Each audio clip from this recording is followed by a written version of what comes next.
Hello everyone, good morning to all of you. Welcome to Ram study circle. Friends, इस video में हम current affairs की series चलाते हैं जो कि आपकी डेली अपडेटेड न्यूज़ होती हैं, वो भी ऑब्जेक्टिव फॉर्म में। चाहे आप किसी भी एग्ज़ाम की तैयारी कर रहे हैं या फिर आप वर्किंग हैं, नॉन वर्किंग हैं, आप सभी के लिए ये वीडियो काफ़ी हेल्पफुल होने वाली है। तो वीडियो को अंत तक ज़रूर देखिएगा और आप चैनल पर नए हैं तो चैनल को सब्सक्राइब करना ना भूलें। तो चलिए आगे चलते हैं, स्टार्ट करते हैं। आज का हमारा फर्स्ट क्वेश्चन है,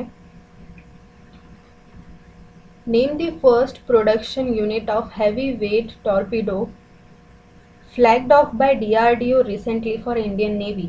हाल ही में भारतीय नौसेना के लिए डीआरडीओ द्वारा हैवी वेट टॉर्पीडो की पहली उत्पादन इकाई का नाम बताओ।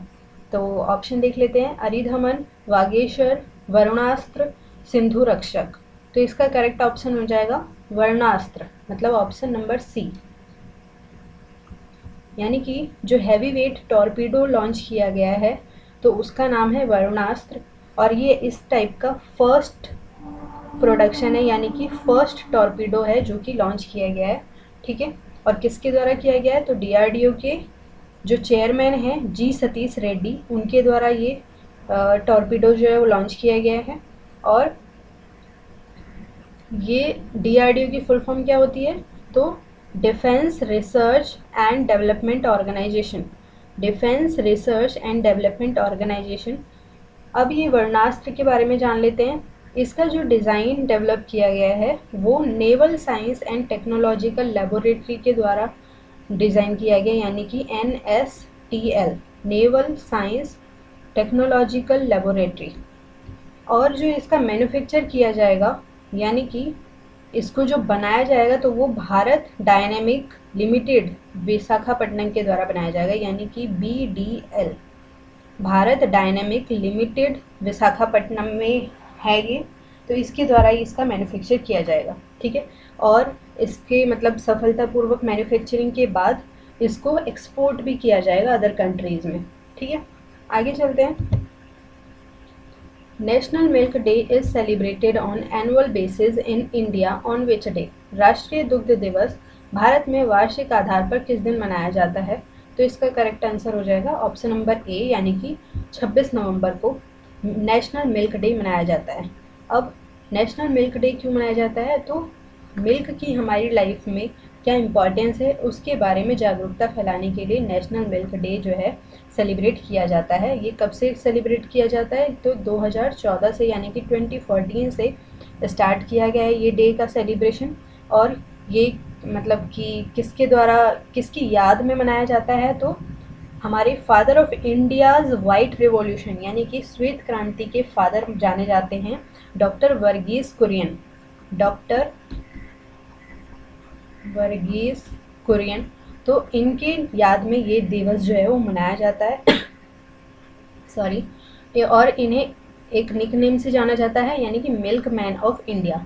मिल्क मैन ऑफ इंडिया किसे कहा जाता है, तो वर्गीस कुरियन को ही कहा जाता है। इन्होंने ही श्वेत क्रांति की आधारशिला रखी थी। ठीक है, अब नेशनल मिल्क डे तो मनाया जाता है 26 नवंबर को, तो वर्ल्ड मिल्क डे कब मनाया जाता है, ये मनाया जाता है 1 जून को। 1 जून, ठीक है, वर्ल्ड मिल्क डे। आगे चलते हैं। तो आप लोगों के लिए इंग्लिश सेक्शन में राम स्टडी सर्कल पर ही इंग्लिश की वीडियोस भी अपलोड की जाती हैं। अगर आपने अभी तक नहीं देखी हैं तो उन्हें भी देखना ना भूलें। Next, India post payment bank, यानी कि IPPB has partnered with which insurance company to launch PMJJBY। India post payment bank ने PMJJBY को लॉन्च करने के लिए किस बीमा कंपनी के साथ साझेदारी की है, तो LIC India, ICICI prudential life insurance, HDFC life insurance, या फिर PNB मेटलाइफ इंडिया इंश्योरेंस। तो इसका करेक्ट आंसर हो जाएगा ऑप्शन नंबर डी, यानी कि PNB MetLife India insurance company के साथ IPPB ने पार्टनरशिप की है। IPPB की फुल फॉर्म अगर पूछी जाती है तो इंडिया पोस्ट पेमेंट बैंक। ठीक है, इसने पार्टनरशिप की है किसके साथ, तो PNB मेटलाइफ इंडिया इंश्योरेंस के साथ। क्यों की है, तो ये जो योजना है इसको लॉन्च करने के लिए, अब इस योजना का नाम क्या है? PMJJBY यानी कि प्रधानमंत्री जीवन ज्योति बीमा योजना। प्रधानमंत्री जीवन ज्योति बीमा योजना, ये अब हम इसके बारे में जान लेते हैं, प्रधानमंत्री जीवन ज्योति बीमा योजना के बारे में। इसके लिए मतलब इस योजना का लाभ उन्हीं लोगों को मिलेगा जिनके पास IPPB में बैंक अकाउंट ओपन खुला हुआ है, ठीक है, ऑलरेडी, और जिनकी एज जो है वो 18 से 50 साल तक होगी, मिनिमम 18 और मैक्सिमम 50। और इसमें इनको कितने रुपए तक का मैक्सिमम कवरेज मिलेगा? तो 2 लाख रुपए तक का। और इसके लिए इन्हें हर साल प्रीमियम कितना जमा करना रहेगा? तो 330 रुपीज़ एनुअली, यानी कि एक साल में इतने रुपए जमा करके इन्हें 55 ईयर्स तक की उम्र जब हो जाएगी तब इतना पैकेज जो है वो मिलेगा। अब IPPB यानी कि इंडिया पोस्ट पेमेंट बैंक के बारे में जान लेते हैं। तो इसके MD और CEO कौन है? तो J वेंकटरामू।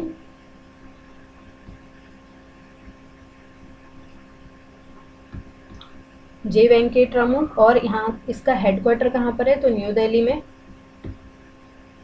और ये लॉन्च कब किया गया था? तो ये 2018 में PM मोदी जी के द्वारा लॉन्च किया गया था, इंडिया पोस्ट पेमेंट बैंक, ठीक है। तो यहाँ से इतनी इन्फॉर्मेशन आपको मिल जाती है। आगे चलते हैं। Who has been appointed as the new chairman of international cricket council? अंतर्राष्ट्रीय क्रिकेट परिषद के नए अध्यक्ष के रूप में किसे नियुक्त किया गया है? तो ऑप्शन देख लेते हैं। Greg Barclay, Shane Watson, Brian Lara, Tom Harrison. तो इसका करेक्ट आंसर हो जाएगा ऑप्शन नंबर A, यानी कि ग्रेग बार्कले। अब यहाँ से कई क्वेश्चन बन जाते हैं। तो सबसे पहले तो ICC की फुल फॉर्म क्या हो जाती है? तो इंटरनेशनल क्रिकेट काउंसिल, ठीक है, इंटरनेशनल क्रिकेट काउंसिल। इसके न्यू चेयरमैन बने हैं, तो कौन बने हैं? Greg Berkeley. अब ICC के बारे में और जान लेते हैं। ICC के CEO कौन है? तो मनु साहनी। और इसका हेडक्वार्टर कहाँ पर है? तो दुबई में, ठीक है। आगे चलते हैं। The national science film festival 2020 is which edition of annual event? The national science film festival 2020 वार्षिक कार्यक्रम का कौन सा संस्करण है? तो इसका करेक्ट आंसर है ऑप्शन नंबर A, यानी कि 10th एडिशन है। अभी हाल ही में national science film festival day मनाए गए हैं, मतलब कि 4 डे प्रोग्राम था, ठीक है, जो कि सेलिब्रेट किया गया है। और इसमें अपने इंडिया की कई सारी फिल्म्स ने पार्टिसिपेट किया है, जिसमें से 115 फिल्म्स जो हैं वो सिलेक्ट की गई हैं, शॉर्टलिस्ट की गई हैं। और इस फेस्टिवल के दौरान इन्हें स्क्रीन किया गया है, मतलब कि इन्हें स्क्रीनिंग की गई, इनकी चलाई गई हैं इन फिल्मों को। और इसका ये जो एडिशन था नेशनल साइंस फिल्म फेस्टिवल का, तो ये 10वां एडिशन था, यानी कि 10वां संस्करण था। आगे चलते हैं। Government has approved the merger of crisis ridden Lakshmi Vilas bank limited, यानी कि LVB, with which of these bank? सरकार ने संकटग्रस्त लक्ष्मी विलास बैंक लिमिटेड के विलय को मंजूरी दे दी है। इनमें से किस बैंक के साथ दी है, मतलब किसके साथ मंजूरी दी है? तो bank of India, DBS bank India, Barclays bank, या फिर HSBC बैंक इंडिया। तो इसका करेक्ट आंसर हो जाएगा ऑप्शन नंबर B, यानी कि DBS बैंक इंडिया। अब तो यानी कि ये जो LVB है, लक्ष्मी विलास बैंक लिमिटेड, इसका मर्जर किसके साथ किया गया है? तो DBS बैंक इंडिया के साथ, ठीक है। आगे देखते हैं। Who is famously known as the father of India's white revolution? White revolution से आप क्या समझते हैं? तो श्वेत क्रांति, यानी कि दूध के लिए जो क्रांति चलाई गई थी। भारत की श्वेत क्रांति के जनक के रूप में कौन प्रसिद्ध हैं? तो ऑप्शन देखते हैं। गौरा देवी, सैम पित्रोदा, MS स्वामीनाथन, वर्गीस कुरियन। तो इसका करेक्ट आंसर हो जाएगा option number D, Verghese Kurien. अभी हमने पीछे क्वेश्चन में पढ़ा ही है कि वर्गीस कुरियन को मिल्क मैन ऑफ इंडिया भी मतलब कहते हैं, और इन्हीं को कहा जाता है father of India's white revolution. श्वेत क्रांति के जो पिता हैं वो वर्गीस कुरियन को ही जाना जाता है। और मिल्क डे कब मनाया जाता है? नेशनल तो 26 नवंबर को। और वर्ल्ड मिल्क डे कब मनाया जाता है? तो 1 जून को। आगे देखते हैं। One of the greatest footballers of all time dash passed away recently. सभी समय के सबसे महान फुटबॉलरों में से एक डैश का हाल ही में निधन हो गया है। Franz Beckenbauer, Zinedine Zidane, Diego Maradona या फिर पेले। तो इसका करेक्ट आंसर है option number C, Diego Maradona. ठीक है, ये एक फुटबॉलर रहे हैं और अभी हाल ही में इनका देहांत हो गया, निधन हो गया। Next is, in which of the following state Thawarchand Gehlot has e-launched a national portal for transgender persons and inaugurated a गरिमा गृह और shelter home for transgender persons। निम्नलिखित में से किस राज्य में थावरचंद गहलोत ने ट्रांसजेंडर व्यक्तियों के लिए राष्ट्रीय पोर्टल लॉन्च किया है और गरिमा गृह shelter home for transgender persons का उद्घाटन किया है? तो करेक्ट आंसर क्या हो जाएगा? ऑप्शन नंबर ए, यानी कि गुजरात। गुजरात में भी कहाँ पर? तो गुजरात के वडोदरा में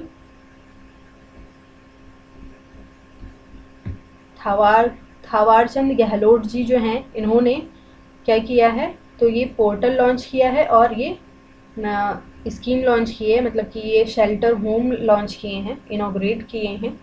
तो अब इनके बारे में जान लेते हैं। सबसे पहले तो थावरचंद गहलोत जी हैं कौन? तो ये हमारे union minister for social justice and empowerment हैं, मतलब कि सोशल जस्टिस और एम्पावरमेंट के यूनियन मिनिस्टर हैं थावरचंद गहलोत। इन्होंने ही ये पोर्टल लॉन्च किया है, जिसमें कि इस पोर्टल से ट्रांसजेंडर पर्सन्स जो हैं उनको ये मदद मिलेगी कि इन्हें अपना ट्रांसजेंडर सर्टिफिकेट और अपनी आईडी जो भी बनवानी है, तो उसके लिए इन्हें कहीं जाना नहीं पड़ेगा, ऑनलाइन ही ये अप्लाई कर सकते हैं और इनका जो आईडी है वो बनकर आ जाएगा। या फिर कोई भी क्वेरी है, कोई भी कंप्लेन है, तो ये सब इसी पोर्टल के द्वारा बिना कहीं जाए ये कर सकते हैं। और गरिमा गृह के द्वारा क्या किया गया है? तो इसके द्वारा इन लोगों के लिए शेल्टर होम बनाए गए हैं। 10 सिटीज़ में 13 शेल्टर होम बनाए गए हैं, जिसमें कि हर एक होम में मिनिमम 25 ट्रांसजेंडर पर्सन्स को रहने की अनुमति दी जाएगी। ठीक है, तो ऐसे 10 सिटीज़ में 13 शेल्टर होम बनाए गए हैं। अगर ये प्रोसेस जो है वो सक्सेस रहा तो आगे बाकी की जो सिटीज़ हैं वहाँ पर भी इस तरह के जो गृह हैं इन लोगों के लिए, ट्रांसजेंडर पर्सन्स के लिए बनाए जाएंगे। और ये सब क्यों किया जा रहा है? तो 2019 में ट्रांसजेंडर पर्सन एक्ट लागू किया गया था, यानी कि इनके प्रोटेक्शन के लिए, इनके राइट के प्रोटेक्शन के लिए, जो ट्रांसजेंडर होते हैं यानी कि किन्नर जो होते हैं उन लोगों के लिए राइट, मतलब एक एक्ट लागू किया गया था। तो उसके तहत ये नेशनल पोर्टल और ये जो शेल्टर होम है ये इनॉग्रेट किए गए हैं। ठीक है, आगे चलते हैं। आज का हमारा लास्ट क्वेश्चन है, who among the following release the book on life of Shri Guru Nanak Dev ji. निम्नलिखित में से किसने श्री गुरु नानक देव जी के जीवन पर पुस्तक का विमोचन किया? तो नरेंद्र मोदी, अमित शाह, रामनाथ कोविंद, राजनाथ सिंह। तो इसका करेक्ट आंसर हो जाएगा ऑप्शन नंबर ए, हमारे पीएम नरेंद्र मोदी जी ने इस बुक का अनावरण किया है, यानी कि इस बुक को रिलीज़ किया है, जो कि गुरु नानक देव जी के बारे में बताती है, उनकी लाइफ के बारे में, उनकी आइडियल्स के बारे में। अब ये गुरु नानक देव जी कौन है? तो ये सिख सिखिज़म के फर्स्ट गुरु हैं। ठीक है, हमने कल भी इस क्वेश्चन को किया था। फर्स्ट गुरु ऑफ सिखिज़म किसे कहा जाता है? तो गुरु नानक देव जी को कहा जाता है। इन्हें ही फादर ऑफ सिखिज़म भी कहा जाता है। फादर ऑफ सिखिज़म किसे कहा जाता है? तो गुरु नानक देव जी को कहा जाता है।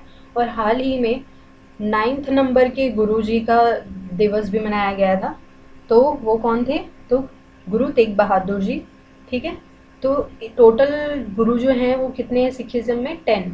10 गुरु में से फर्स्ट गुरु कौन है? तो गुरु नानक देव जी। तो ये क्वेश्चन बहुत इंपॉर्टेंट हो जाता है, ये पूछ लिया जाता है एग्जाम में। आप लोगों से मैंने कल क्वेश्चन पूछा था, which Indian show has won the best drama series award at 48th international Emmy award 2020? तो इसका करेक्ट आंसर था option number B, Delhi crime. ठीक है, आप लोगों के लिए आज का क्वेश्चन है, who is famously known as the father of India's white revolution. इन चारों ऑप्शन में से जो भी सही आंसर है आप लोगों को कमेंट बॉक्स में कमेंट करके बताना है। आप लोग अगर वीडियो को पहली बार देख रहे हैं तो चैनल को सब्सक्राइब करें, बेल आइकन दबाना ना भूलें और एक लाइक और एक शेयर ज़रूर करें। कमेंट बॉक्स में कमेंट करके आज का आंसर ज़रूर दें। तो आज के लिए इतना ही। Thank you so much. Bye bye, take care.